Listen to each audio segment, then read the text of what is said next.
benefit assessment. It was based on that combination of deliberations that we then formulated our recommendations. I don't have time in the very limited period we have here today to go through in detail this risk-benefit analysis, nor can I go through it fully because of the confidential nature of the materials. But trust me, we looked very carefully at both sides of this issue. In terms of our recommendations, we unanimously recommended that neither manuscripts be published with complete data and experimental details. We further recommended that the conclusions of the manuscripts be published, but without experimental details and mutation data that would enable replication of the experiments. I think it's fair to say that these are probably the two most famous unpublished manuscripts in modern life science history.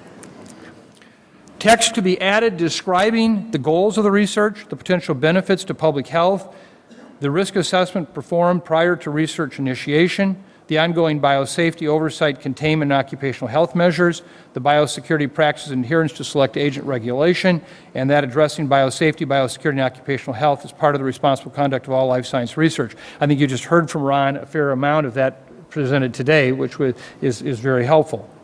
The board also recommended the NSAB develop a statement that explains their review process and the rationale for the recommendations. This statement will be provided to journals to consider for publication, which I'll show you in a moment has been done.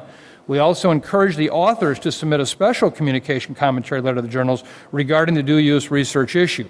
The last thing that we wanted to do was stop communication. We wanted to enhance communication, but communication for which we could one day basically say we hadn't gone too far and need to redact or retract.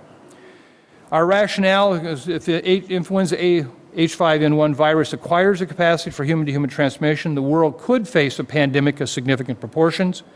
Also, before these experiments were done, it was uncertain whether avian influenza H5N1 could ever acquire the capacity for mammal-to-mammal transmission. Now that this information is known, society can take steps globally to prepare for when nature might generate such a virus spontaneously.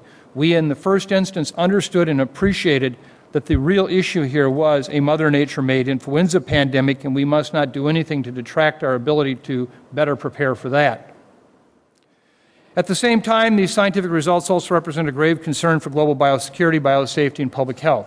Could this knowledge in the hands of malevolent individual, organizations, or governments allow construction of a genetically altered influenza virus capable of causing a pandemic with a mortality exceeding that of the 1918 Spanish flu epidemic? Let me make it very clear right now, because this has been an issue of great diversion. The case fatality rate, as currently determined for H5N1, whether it's an order of magnitude off or not, whatever it is, was never a major consideration for our deliberations, because we recognized even if this particular virus were to actually have a 20-fold reduction in